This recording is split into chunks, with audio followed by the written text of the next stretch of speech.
All right, guys, we are going to dive into a hypothetical scenario for a young man that wants to evade the World War III draft just in case it happens. And this is just a hypothetical, but we're going to ask, what is the best possible options for a young man who wants to dodge the draft in America?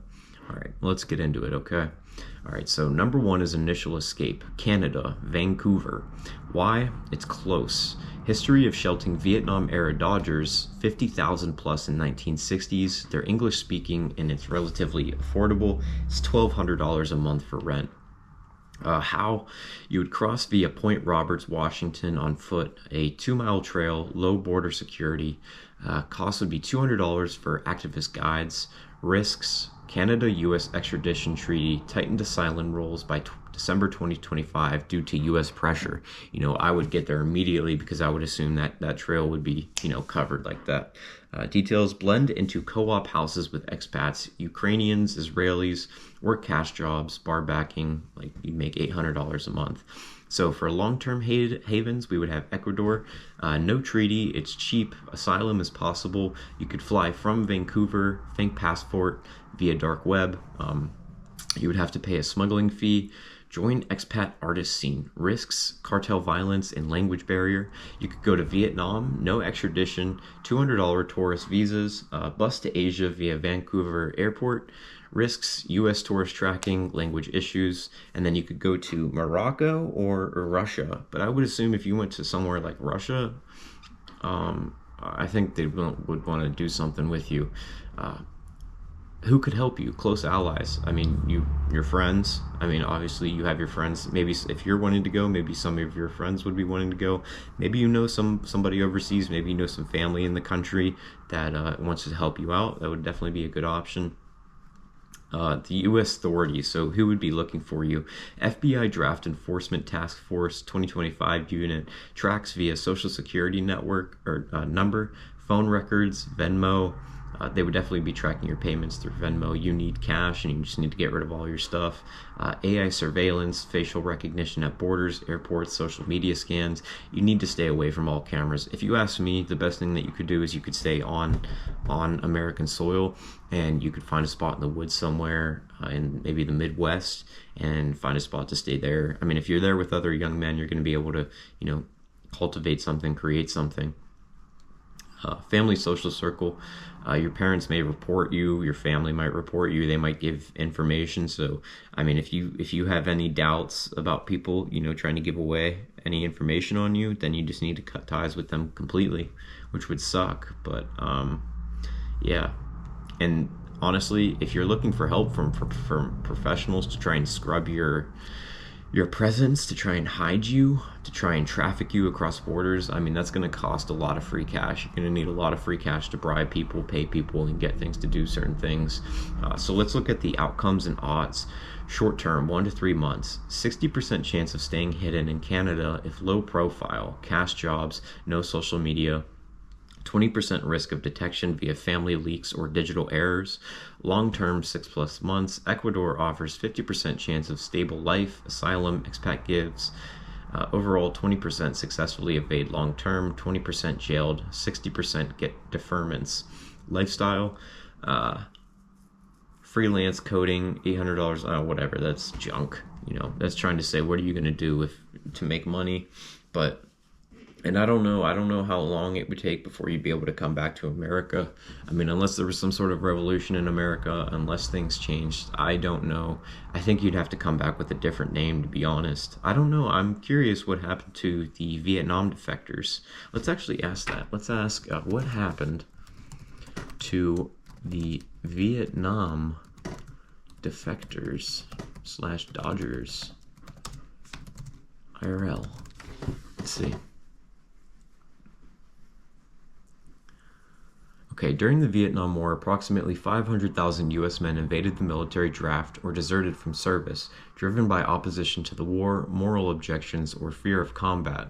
This included draft dodgers, those who avoided conscription by failing to register, fleeing, or securing deferments, and deserters, those who abandoned active military duty. Below is a detailed breakdown of what happened to them based on historical records, government policies, and outcomes up to the present. who they were. Men aged 18 to 26 eligible for conscription under the selective service system. Many were college students, working class men, or conscientious objectors.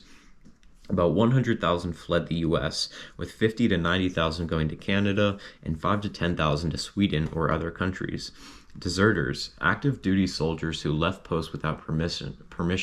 Around 420,000 deserted, 1965 to 1973 per Pentagon estimates, though only a fraction fled abroad. Demographics, predominantly white middle-class men had the means to flee. Black and low-income men faced higher conviction rates due to fewer resources. Over 60% of Dodgers had some college education.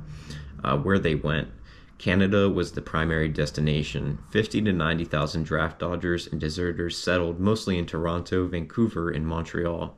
Reception, Canada under Prime Minister Pierre Trudeau welcomed them as immigrants. 1969 policy allowed landing immigrant status. No extradition treaty was enforced to draft evasion. Life, many integrated, working in academia, trades, or arts. Support networks like the Toronto Anti-Draft Program provided jobs. Housing was $100 a month for rent in the 1970s terms. And fake IDs. Some faced stigma as cowards but built stable lives. Sweden, 800 to 1,000 Dodgers deserters plus 5,000 to 10,000 total migrants. Granted asylum as political exiles. Generous welfare. Language barriers, these are some challenges. Language barriers, cold climate, and isolation led some to return or move elsewhere.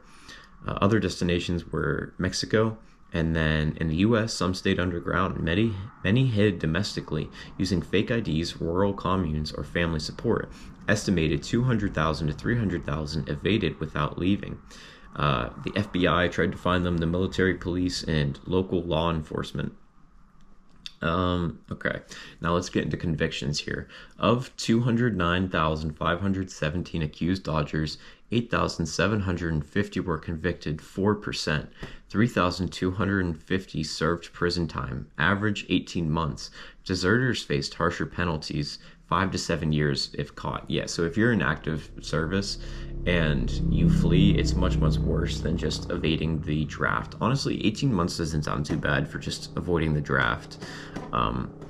Deferment/exceptions. 15 million men avoided service legally via student, medical, or conscientious objector status. 100,000 COs assigned non-combat roles. So yeah, let's ask, what would you be convicted with in the U.S. for dodging the World War III draft? Because I feel like it might be worse now, because 18 months really isn't that bad. I mean, it's better than losing your life in a war that, there's a pretty high chance of you dying. Let's see. All right, so the penalty is up to 5 years in federal prison and or $250,000 fine. So you could get both of those. You could get a reduced federal prison sentence or a reduced fine. Who knows?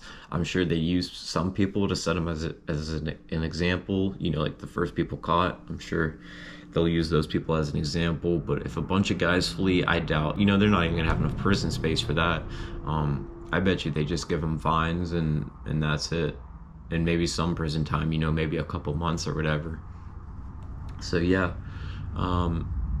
Canada is your best bet, to be honest, if you're looking to avoid. But thank you guys for listening. This is a cool hypothetical scenario to figure out.